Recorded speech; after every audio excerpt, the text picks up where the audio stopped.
escroquerie portant sur des deniers publics, détournement de deniers publics, association de malfaiteurs et blanchiment de capitaux. Voilà les chefs d'accusation retenus à l'encontre du maire de Dakar, Khalifa Sall. L'édile de la capitale a été inculpé et placé sous mandat de dépôt, et ceci après un rapport de l'inspection générale d'État qui affirme que des fonds d'un montant de 1,83 milliard de francs CFA ont été pris des caisses de la ville sans justification. Écroué à la célèbre prison de Rebeuss, connu pour avoir déjà reçu des personnalités comme Karim Wade, Khalifa Sall et ses soutiens, n'ont cesse de dénoncer une cabale visant à nuire à son honorabilité. Entré en dissidence avec le régime en place, il avait également annoncé qu'il constituerait sa propre liste pour les législatives du 30 juillet prochain. Sénégal, Khalifa Sall en prison, traque contre la malgouvernance ou cabale politique contre le maire de Dakar. Ce sera notre débat du jour sur Angle de Vue. Et pour en parler, un Sénégalais sur ce plateau, Lamine Cissé, bonjour. Bonjour. Écrivain, vous êtes également expert en communication politique. Merci d'être sur ce plateau. Merci. Face à vous aujourd'hui, Patrick Armand-Pouillon. Bonjour. Bonjour. Vous êtes coach en politique de développement et gestion de crise. Merci d'accepter notre invitation. Merci. Sénégal, Khalifa Sall en prison, traque contre la malgouvernance ou cabale politique contre le maire de Dakar. Lamine Cissé, vous avez suivi avec grand intérêt le dossier du maire de Dakar. Quel est votre avis d'abord sur les faits à lui reprocher? Bon, merci beaucoup. Khalifa Sall, un homme politique, un homme d'État depuis 3 décennies. Il a fait 30 ans. Il est homme d'État. Il n'a jamais été impliqué dans quoi que ce soit au Sénégal. Ce que nous le reconnaissons, c'est un homme très humble, très droit et très humain, et qui est travailleur. Ça, c'est une réputation que nous connaissons de lui. Alors, si subitement il est devenu persona non grata par le gouvernement en place, parce qu'en fait, nous pensons que c'est des règlements de compte politiques. Ah bon? Oui, nous le savons. La forte présomption, c'est ça. C'est des règlements de compte politiques, d'autant plus que, vous savez, quand vous ne prenez pas l'historique même du Parti socialiste, la famille politique dont il fait partie, vous ne comprenez pas les enjeux. Vous savez, Tanor Dieng, vous vous rappelez? Ousmane Tanor Dieng. Tanor Dieng, c'est lui qui a été à la base de la chute du président Abdou Diouf en 2000. Parce qu'en fait, il y avait un tiraillement entre Tanor Dieng et Moustapha Niasse, que vous voyez actuellement, avec Djiboka. Et ils sont sortis du Parti socialiste à cause de Tanor Dieng pour aller former leur parti. Donc l'émiettement du Parti socialiste a commencé à partir de cet instant-là.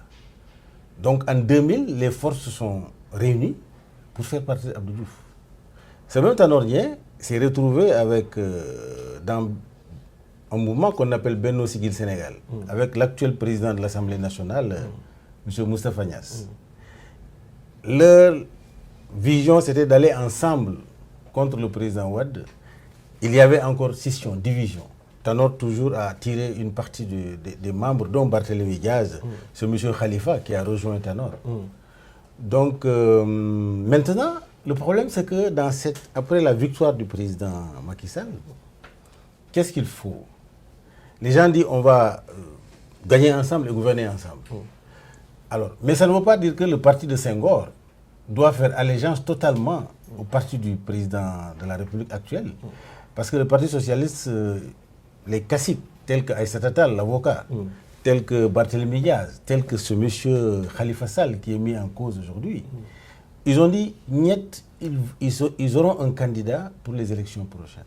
Et d'ailleurs, dans ce combat, c'est pourquoi Khalifa a dit qu'il va faire sa liste, puisqu'il a vu que le leader charismatique qui est Tanor Dieng s'est totalement donné, et il veut donner le parti au pouvoir en place. Oui, voilà la division qui est créée. Oui, mais le PS fait partie d'une coalition. Coach Patrick Armand-Pouillon, on reproche à Khalifa Sall d'avoir sorti près de 2 milliards de francs CFA sans justification.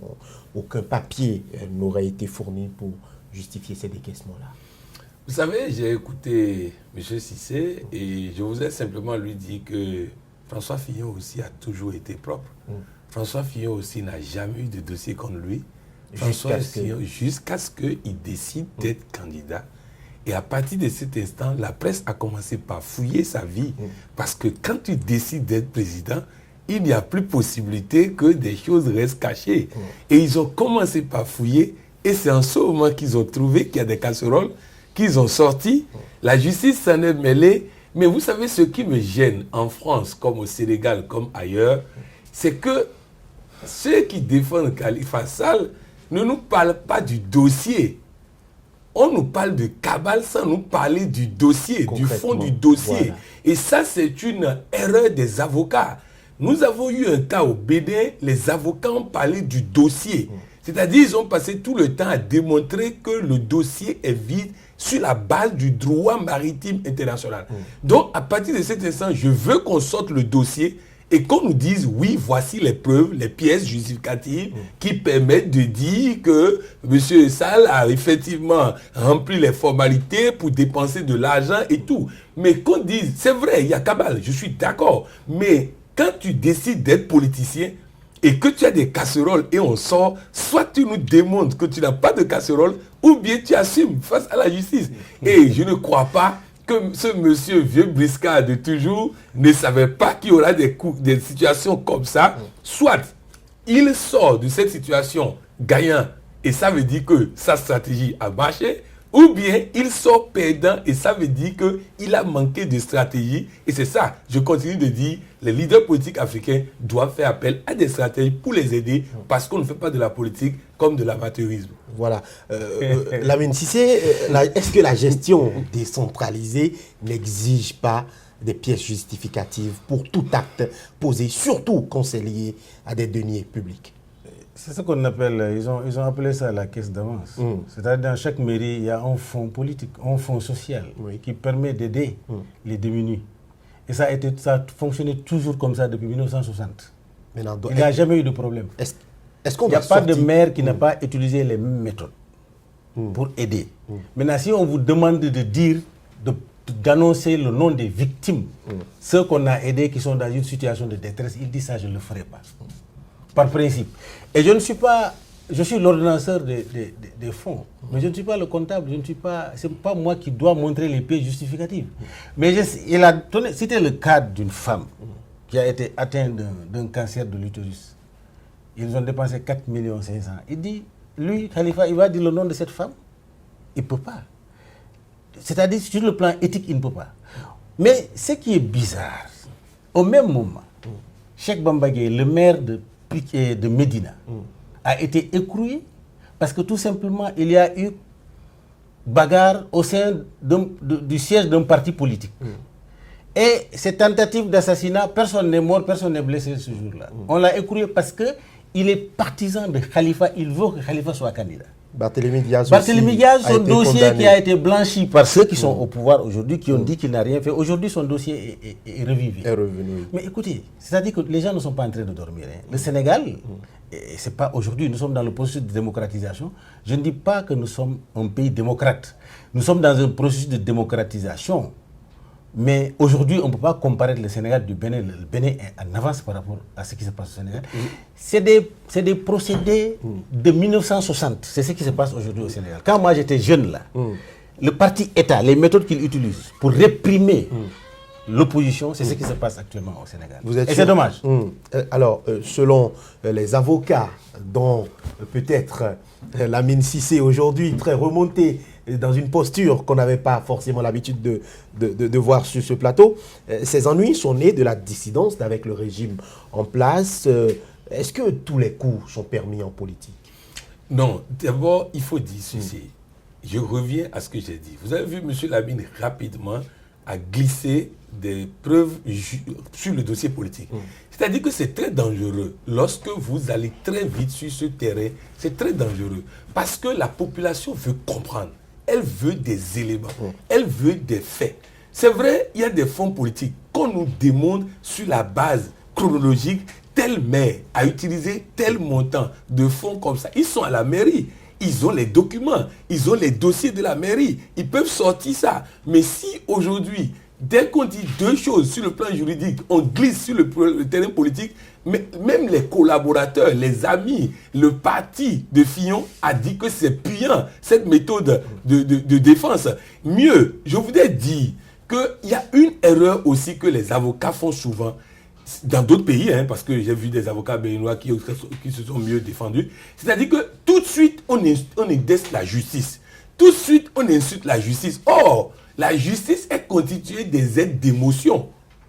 Des aides d'émotion. Alors, quand tu te mets à m'insulter, ça veut dire que d'office, tu perds mon soutien. Parce que si la justice était droit, on allait mettre la loi dans un ordinateur, on met les données dedans et l'ordinateur disait coupable, innocent. C'est parce qu'on veut que des hommes analysent qu'on a mis des êtres humains comme juges. Mais si très tôt, on commence par les insulter, comme si toute la justice est au sol du pouvoir, ça veut dire qu'il y a un problème. Parce que la justice, dans ces conditions, passe au sol du pouvoir. Parce que vous les avez indexés, insultés tout le temps. Donc moi, je pense que dans ce dossier, il est important que les gens comprennent que c'est vrai, les autres, ils mettront tout ce qu'ils veulent en ligne, en jeu pour pouvoir gagner. C'est ça la stratégie politique. Tout sera mis en ligne de compte pour conserver le pouvoir. Parce que, comme il l'a dit, le Sénégal est un pays où celui qui est au pouvoir ne fait pas de cadeaux aux autres. Ça veut dire que si tu fais l'erreur de perdre le pouvoir, tu risques de se retrouver dans des difficultés énormes. Donc, dans ces conditions,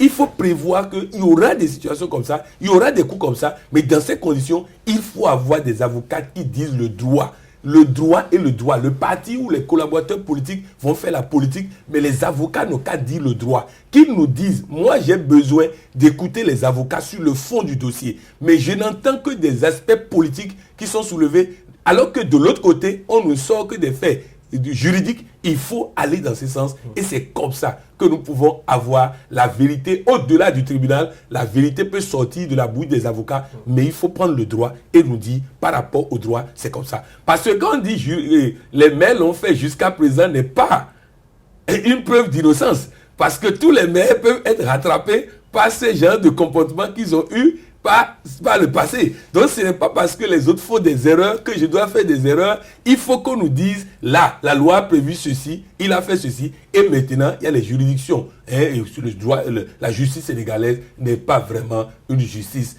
qu'on peut dire à la solde totale du pouvoir. C'est une justice qui a au moins des niveaux de juridiction qui échappent à l'État. Non, je ne parle pas en termes de compétence des juges. Je parle en termes de probité et d'honnêteté. Vous savez tous que notre justice africaine est une justice qui est manipulée. Il n'y a pas de séparation des pouvoirs dans nos pays. C'est dans les textes, mais dans les faits, ce n'est pas vrai. Ça, vous le savez, moi qui suis société civile à la base, nous avons une justice sélective à la sorte des chefs d'État. Et à l'entourage du président de la République. Mais des gens sont épinglés, les dossiers sont là. Ils ont mis les pieds là-dessus.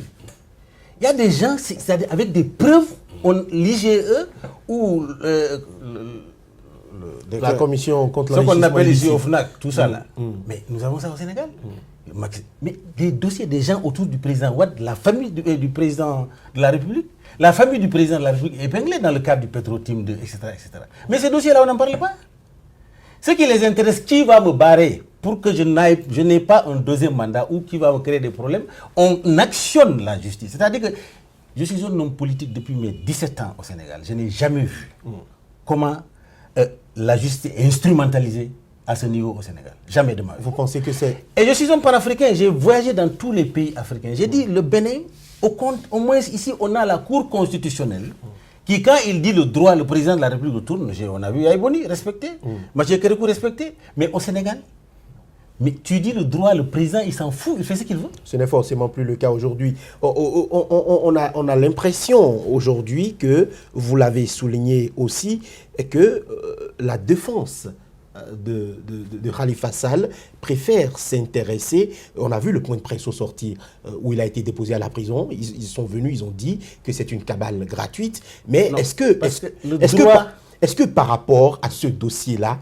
Lamine Cissé, répondez-moi concrètement, est-ce qu'il y a des pièces justificatives? On parle de 2 milliards de francs CFA environ, sur une période de 2011 à 2015. Exact. Mais sur cette période-là, est-ce que juste pour faire du social, on peut décaisser autant de fonds sans avoir laissé des traces C'est comme vous...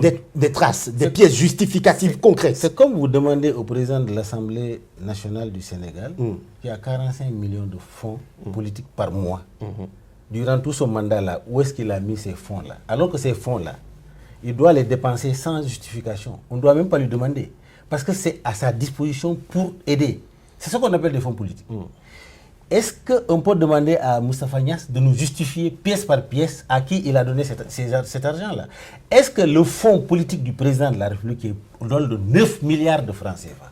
On peut lui demander de nous dire à qui... Moi, il voyage, il distribue ces fonds-là aux gens. Il aide les gens. Est-ce qu'on peut lui dire de fournir des pièces justificatives? Le maire est-il le président de la Il République? est élu au suffrage. C'est le peuple qui lui a donné son suffrage. Il est au service du peuple. Il a été élu, il n'a pas été nommé. Alors que, en même temps, Tanordien, qui est le secrétaire, mais lui, il gère une institution qu'on appelle le Haut Conseil, n'est-ce pas, de collectivité locale. Et là, on fait un politique de 500 millions. 500 millions, lui, il n'a pas été élu, il a été nommé.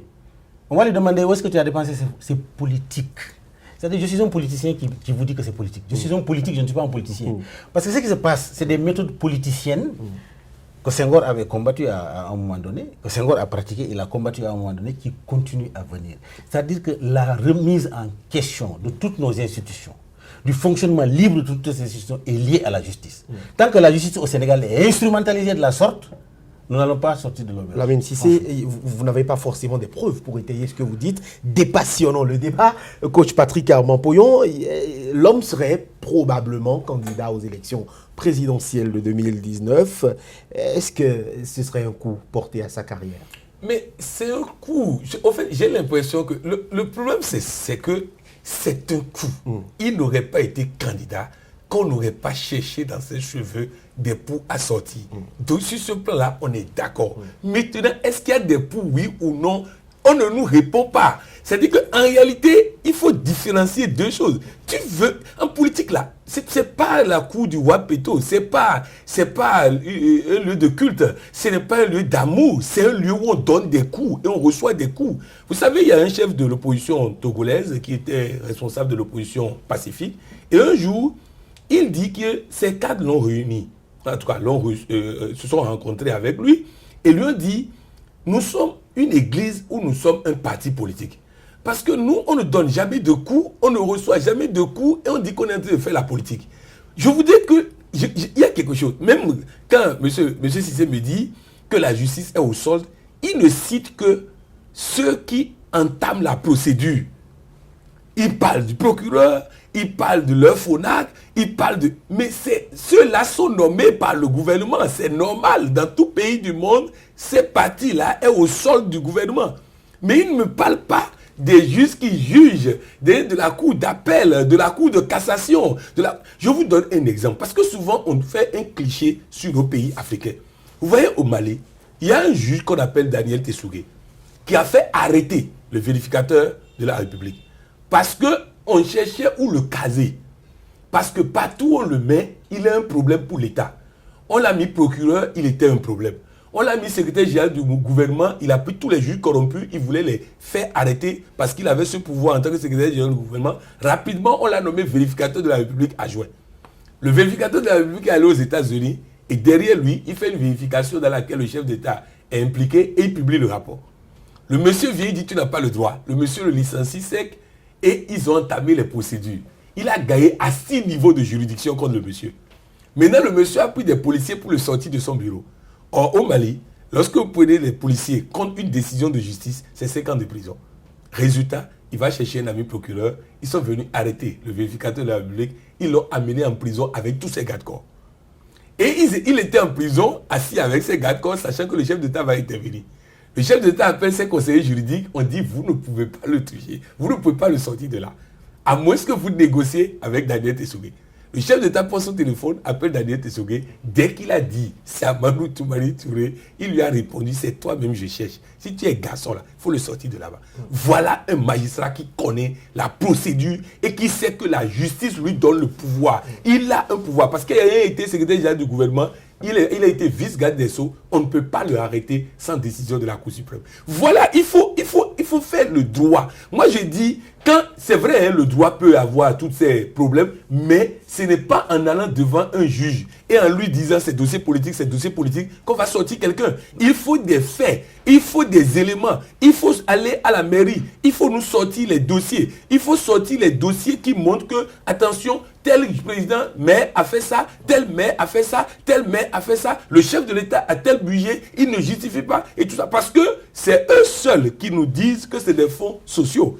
Le procureur n'a jamais dit que c'est des fonds sociaux. Donc, à partir de cet instant, moi je dis, allons dans le droit. Et quand au niveau du droit, on gagne l'opinion publique, on peut utiliser ça comme pression sur les juges. Mais on ne peut pas gagner l'opinion publique en disant simplement que c'est politique. Vous parlez de quelle opinion publique? Les populations sont en marge de la justice, ils sont victimes des dérives de la justice. Nos populations comprennent quoi en matière de droit? Ils ne savent même pas ce qui se passe. Vous savez, le dossier, nous sommes à un certain niveau, nous analysons. Mais nous analysons avec nos expériences, pas que nous sommes en train de faire des analyses émotionnelles. Non. Nous sommes sur le terrain politique, nous savons des implications politiques de la justice. Depuis l'avènement de ce nouveau gouvernement, depuis Abdoulaye Wade, la justice a été toujours instrumentalisée. Alors, ce que je voudrais tout simplement, ce qui est dommage, nous avons l'impression que les hommes sont là que pour servir. Parce que tant que la justice ne joue pas son rôle en Afrique, notre système de démocratisation même va flancher, ça va tomber. C'est la justice qui tient. La séparation du pouvoir, là, ça n'existe nulle part. Le procureur, il est sous le contrôle du ministre de la Justice. Le ministre de la Justice qui répond du président de la République. Où est la liberté? Le président de la République, il est le président du Conseil des magistrats, de la magistrature. Où est la séparation? Ça se trouve où? Nulle part. Donc, nous sommes victimes de cela jusqu'à présent. Un tout-puissant que le peuple a élu, démocratiquement, on lui donne l'avion présidentiel. On lui donne toute la puissance publique.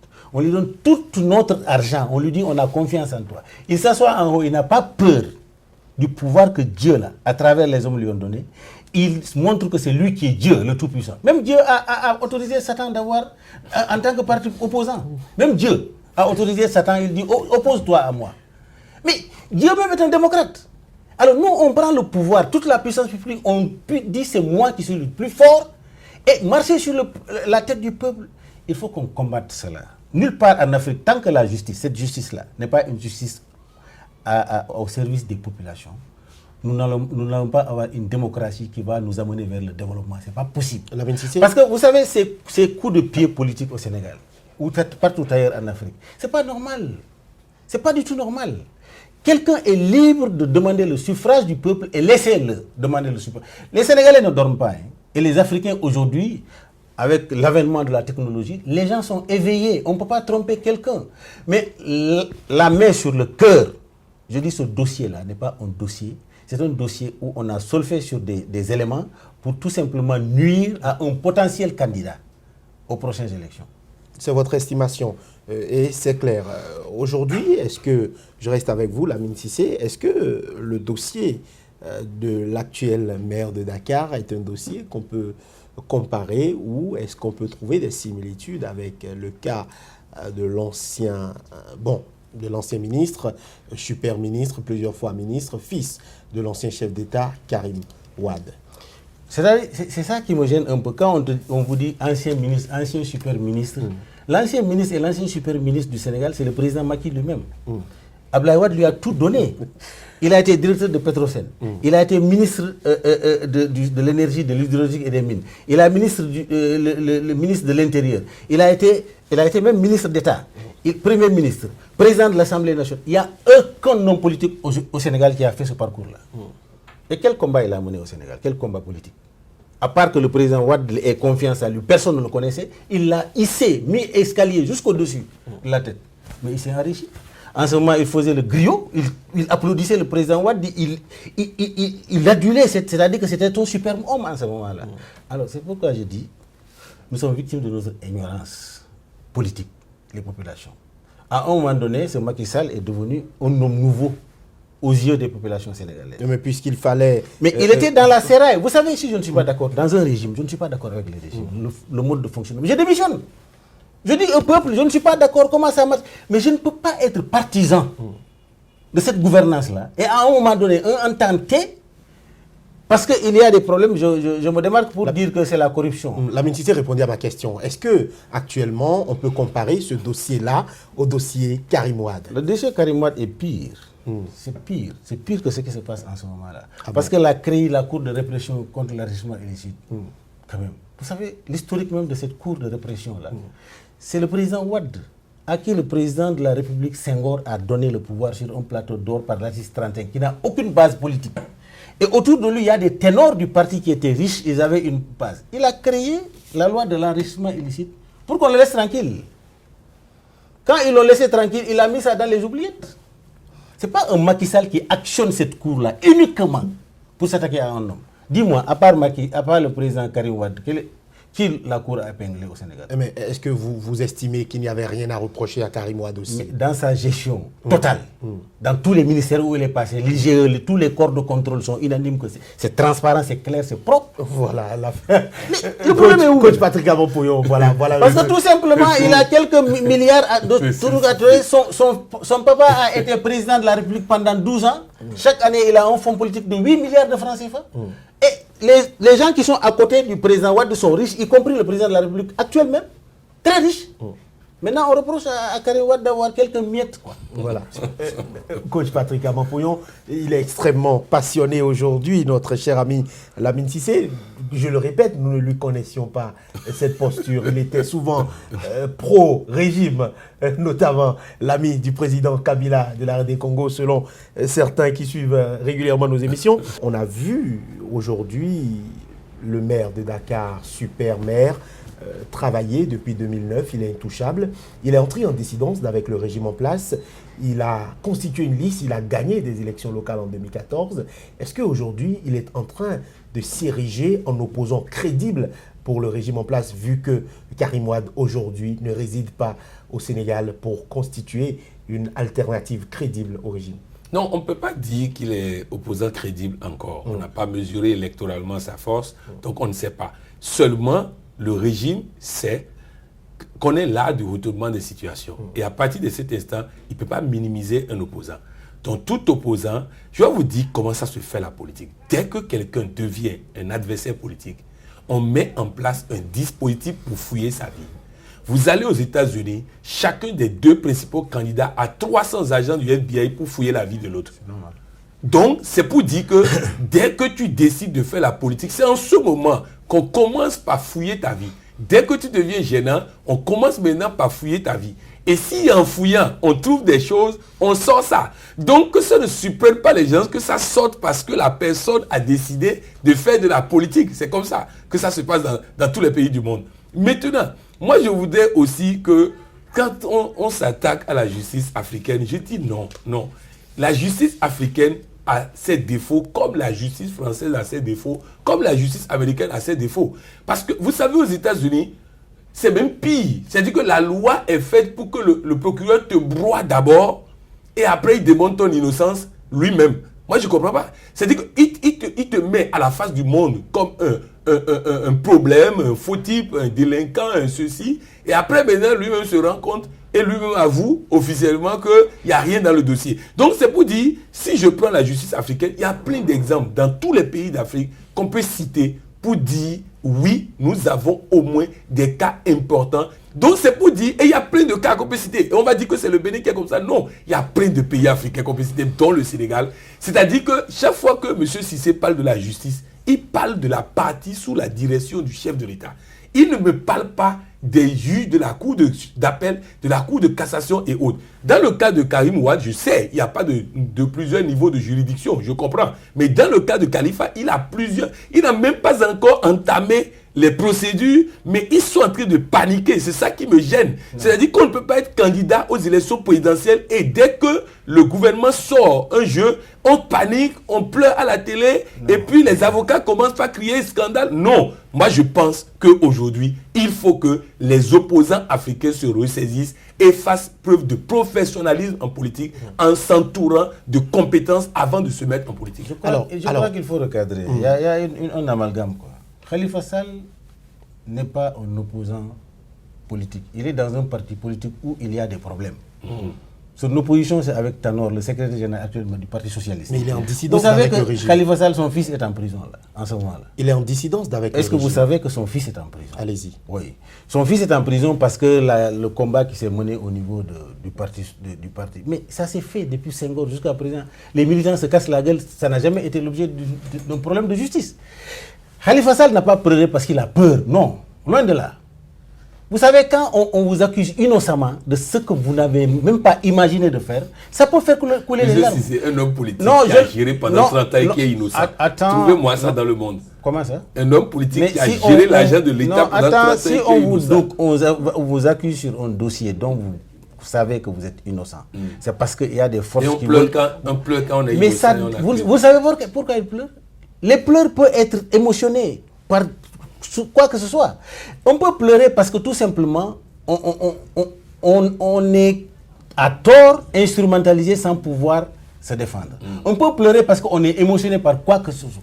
Mais c'est-à-dire que les pleurs, on ne peut pas les justifier. Mais moi, je n'exclus pas un homme politique qui se met sur la scène et qui pleure, les pleurs qu'on ne commande pas. C'est qu'il a été peut-être indigné par ce qui se passe au Sénégal. Il a été indigné. Ça ne veut pas dire, vous savez, vous placez la politique dans un contexte où on ne doit pas la placer. La politique, vous savez ce que c'est. C'est comment faire pour que les gens mangent bien, qu'ils vivent en sécurité et qu'il y ait une justice sur la terre. C'est ça la politique. Maintenant, la politique, la pratique malsaine de la politique, c'est ce dont vous parlez. Et moi, je défends la politique, la pratique saine de la politique. C'est ce qui m'intéresse. Et vous faites un parallèle entre la justice africaine et la justice européenne. Non. Ils sont dissociés. Je suis en train de dire que nos justices africaines sont politisées et instrumentalisées par nos dirigeants. Et la justice américaine, vous avez vu, Trump a signé un décret. Mais qu'est-ce qui a annulé le décret? C'est la justice. Mais ça se fait non, je dans viens. les pays africains. Non, mais où? Ça Dites-moi, se fait. dans quel pays? La Cour constitutionnelle vient de casser une décision du chef de l'État. Où ça? Au Bénin. Mais je vous ai dit que le Bénin est très en avance par rapport au Sénégal. C'est un processus. Je dis le Bénin n'est pas comparable au Sénégal. Pourquoi? J'ai vécu ici depuis 1987. Je sais comment le processus de démocratisation est en train de marcher au Bénin. Au moins ici, il y a le respect des institutions en place. Et un président qui veut mettre ça en cause, je sais que le peuple béninois va se lever contre toi. Mais au Sénégal, on est là passif. On participe en tant que spectateur. Lamine Cissé, quel est votre avis de la posture de défense de Khalifa Sall? Est-ce que c'était d'abord opportun de sortir et de communiquer en ces termes?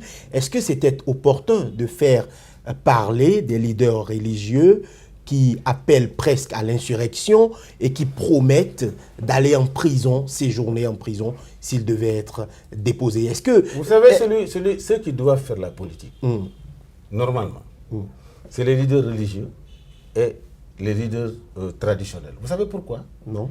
Toute religion appelle la justice, l'équité, le partage. Si vous voyez au sommet de l'État, les gens font l'inéquité. Ils briment le peuple. Mais le leader religieux n'a pas le droit de se taire. Vous n'avez pas le droit. C'est non-assistance à personne en danger. Donc, selon vous, c'était opportun de faire témoigner des leaders religieux? C'est trop, ça remplit. C'est-à-dire que c'est le vase. Il ne faut pas que les leaders politiques attendent que les gens prennent des gourdins, des machettes pour se lever. Oui, et être des médiateurs. Nous ne voulons pas cela. Mais justement, les leaders religieux ont, comme on dit, des aficionados. Ils ont le peuple, les croyants derrière eux. Donc, c'est une raison de plus pour faire attention à ce qu'on dit, vu que dans le dossier, ce n'était pas encore assez évolué. Est-ce que c'était utile? Je vous repose la même question que leaders religieux viennent dire, Lamine Cissé, je cite, « J'irai en prison avec lui s'il devait être déposé ». Oui, il l'a dit. Parce que il ne faut pas attendre que...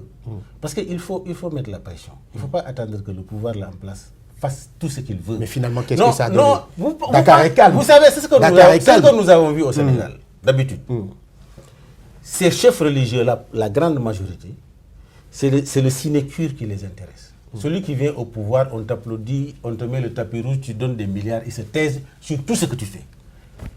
Mais il faut que ça s'arrête. Nous sommes en train d'interpeller les leaders politiques. Parce que pour nous, leaders politiques, que ce soit de l'Église, ou que ce soit des musulmans, ou que ce soit des leaders traditionnels, ils devaient être des défenseurs du peuple. Ils ne doivent pas être en marge des actions qui briment le peuple. Quand il y a un chef qui est là et il brime le peuple, et ils se taisent, ils n'ont pas le droit. Ils ont le droit de se manifester et dire arrêtez, le peuple est en train de souffrir. Mais eux, au contraire, ils préfèrent recevoir avec des tapis, et puis on leur construit des maisons climatisées, on leur donne des enveloppes. C'est ça qui les intéresse. Ce n'est pas le rôle de nos leaders, religieux ou. Alors, Coach Pouyon, je vais vous reposer probablement la même question. La posture de défense de Khalifa Sall qui vient en point de presse et qui vient faire témoigner des leaders religieux qui tiennent des propos.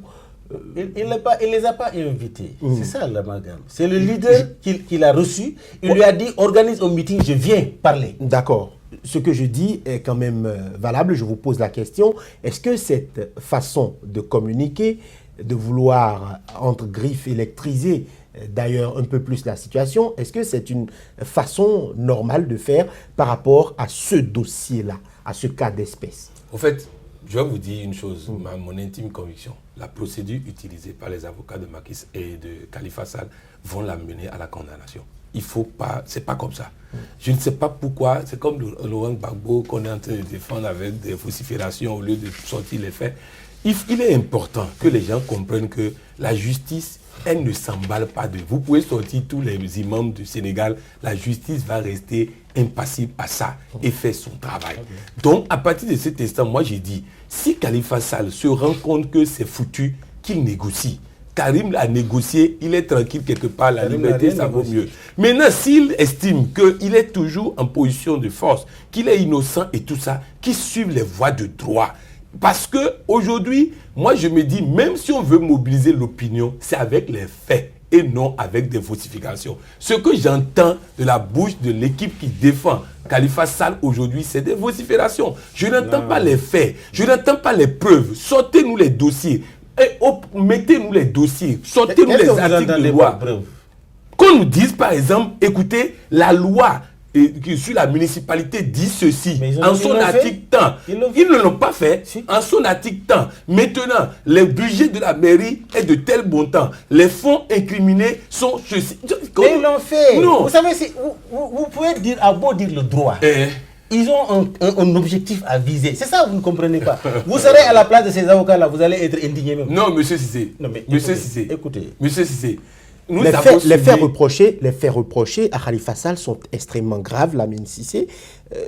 On parle de détournement de deniers publics, de blanchiment de capitaux, d'association de malfaiteurs. Ça va chercher dans 5 à 10 ans de prison. Et il y a au moins 5 collaborateurs à lui qui ont aussi été déposés à la prison avec lui. Il faut en parler aussi. Ouais.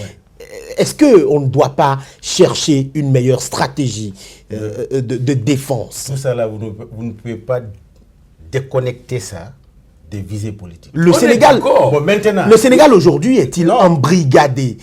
Vous estimez qu'il n'y a plus de justice au Sénégal pour défendre Khalifa Sall? Non, il n'y a même pas de justice. Au Sénégal, il n'y en a pas. La justice est une marionnette du pouvoir. Mais je te jure. Quelle suite voyez-vous à cette affaire? Je ne suis pas en train de... Moi, j'ai été victime de cette justice. Je ne vais pas mettre ça sur le plateau. Quelle suite voyez-vous à cette affaire? La suite que je vois sur cette affaire-là, c'est que le pouvoir en place est aux abois. Parce que quand vous voyez le pouvoir qui réprime, celui qui crie, il t'emprisonne. Celui qui parle d'une autorité, on dit que c'est offense, on te met en prison pour 6 mois. Mais il y a, dis-moi, les leaders politiques aujourd'hui, là, qui on n'a pas mis en prison? Parce que tout simplement tes opinions. Parce qu'ils ont mis même un avocat en prison. Parce que tout simplement il a parlé. Ils ont mis un député en prison parce qu'il a parlé. Mais c'est instrumentaliser la justice. Il n'y a qu'un seul homme fort au Sénégal, c'est le président de la République. Alors, mais ça, c'est-à-dire que c'est intolérable. Alors, monsieur, c'est intolérable, c'est pas possible. Actuellement, est-ce que cette détention peut aider l'opposition à se fédérer et à constituer, pourquoi pas, des listes? Il organise la fédération de l'opposition. C'est lui-même qui organise ça, le pouvoir en place. Ils ont fédéré. Il y a un grand rassemblement qu'on a, Manko Watu Sénégal.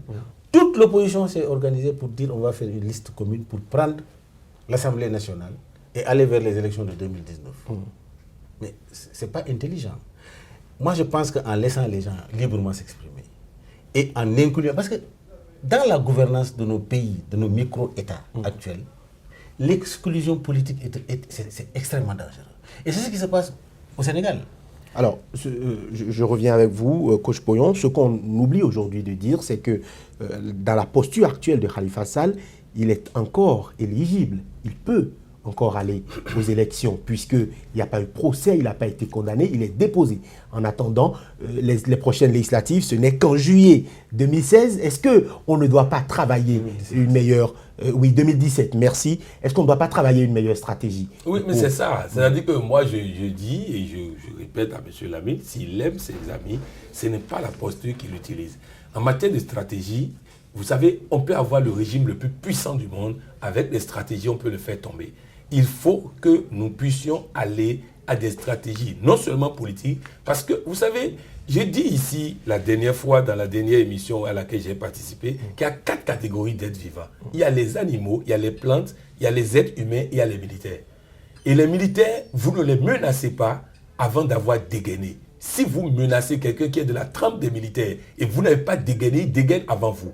Et en politique, c'est comme ça fonctionne. Si vous voulez faire de la politique face à un régime aussi fort que M. Lamine veut nous le décrire, avec une justice aussi inutile et zéro comme M. Lamine veut nous décrire, dans ces conditions, on ne va pas se jeter en pâture comme ça. Donc c'est pour dire qu'il est important. Et moi, je vous dis, la question posée à M. Lamine, comment il voit la suite? Je dis, je vois 2 suites possibles. Soit Khalifa Sall négocie et retrouve sa liberté, soit il est foutu parce que ce système de défense, ce système de défense est un système pourri. C'est-à-dire que c'est un système qui ne peut pas permettre à quelqu'un de sortir parce que les juges n'entendent pas les cris de « c'est la politique, c'est la politique ». Eux, ils veulent qu'on leur présente les faits, qu'on analyse les faits. Vous savez, on a eu un cas au Bénin.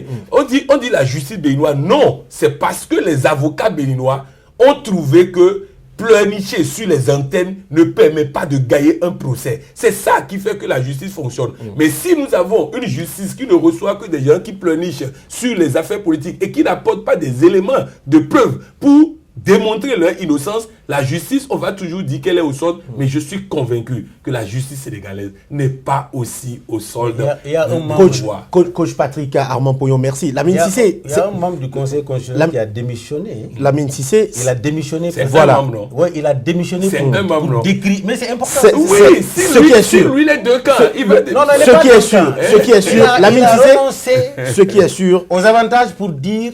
Cette justice, il n'y a pas de pays. Il n'y a pas de pays sans justice. Jean-Paul Dias a estimé, quant à lui, qu'on ne peut pas arrêter un ordonnateur des dépenses et laisser les contractants et les exécutants libres. C'est son avis à lui, puisqu'il est l'un des alliés du maire de Dakar, actuellement déposé à la prison de Rebeu. C'était sur ce plateau extrêmement animé, vous l'aurez compris, Lamine Cissé, écrivain sénégalais, expert en communication politique. Face à lui, Patrick Armand Poyon, coach en politique de développement et gestion de crise. Merci de nous avoir suivis. Très bon suite des programmes sur Sika. À très bientôt.